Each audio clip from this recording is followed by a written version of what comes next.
ফেনী শহরের ব্যস্ততম গ্র্যান্ড হক টাওয়ারের সামনে ঘটে যাওয়া একটি ঘটনা মুহূর্তেই থমকে দেয় শত শত পথচারীকে। আদরের মেয়েটি প্রেমিকের সঙ্গে পালিয়ে যাওয়ার সময় তার বাবা ছুটে এসে মেয়েকে আটকে দেয়। বাবার গলায় তখন আকুতি, তুই যা করছিস এটা ঠিক না, বাড়ি চল মা।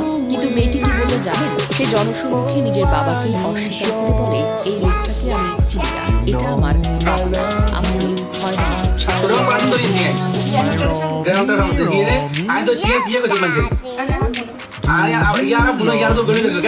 এই কথা শোনার পর রাস্তার পাশে দাঁড়িয়ে থাকা শত মানুষের সামনে একজন বাবা আজ মরে গেলেন জীবন অবস্থায়। কোনো মতে জনতার ভিড়কে নিজেদের সামনে নিয়ে বাসায় ফিরে যান সেই পিতা, কিন্তু হৃদয়ে রক্তক্ষরণ থামেনি। তিনি বুঝে যান, যাকে নিজের জীবন দিয়ে আগলে রেখেছেন সেই আজ তার ব্যক্তিত্ব অস্বীকার করছে। এই এর পরিণতিতে সেই বাবা আর বাবা হয়ে থাকতেই চাননি। তিনি একটি স্ট্যাম্প পেপার নেন, মেয়েকে দিয়ে লিখিয়ে দেন, চিরদিনের জন্য সম্পর্ক ছেদ্য।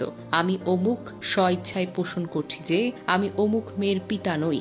এই মেয়ে আমার কোনো সম্পত্তির, আমার কোনো দায়িত্বের কিংবা সামাজিক সম্পর্কের অংশীদার নয়। সবশেষে বাবা উচ্চারণ করেন জীবনের সবচেয়ে হৃদয় বিদারক শব্দগুলো, আজ থেকে তুই আমার কেউ না।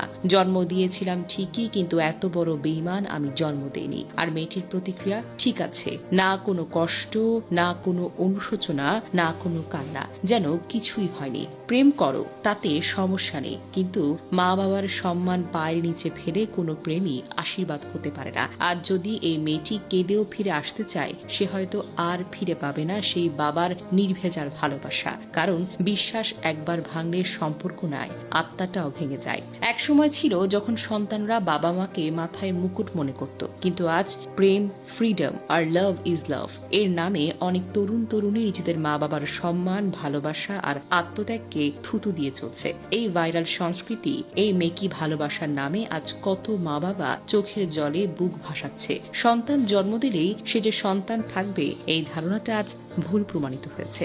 হাই প্রেম, সেই বাবা হয়তো নিজের জন্য নতুন জামা কিনে নিয়ে মেয়ের ফর্ম ফিলাপের টাকা জোগাড় করতে গিয়ে ঈদের দিনে নিজের পছন্দের খাবার না খেয়ে মেয়েকে খাইয়ে দিয়েছে। রাতে ঘুম না করে পরীক্ষার আগের রাতে আলোর পাশে বসেছিল। কোনোদিন অভিযোগ করেনি। আজ সেই বাবা জনসম্মুখে হয়রানির শিকার হয়ে গেল।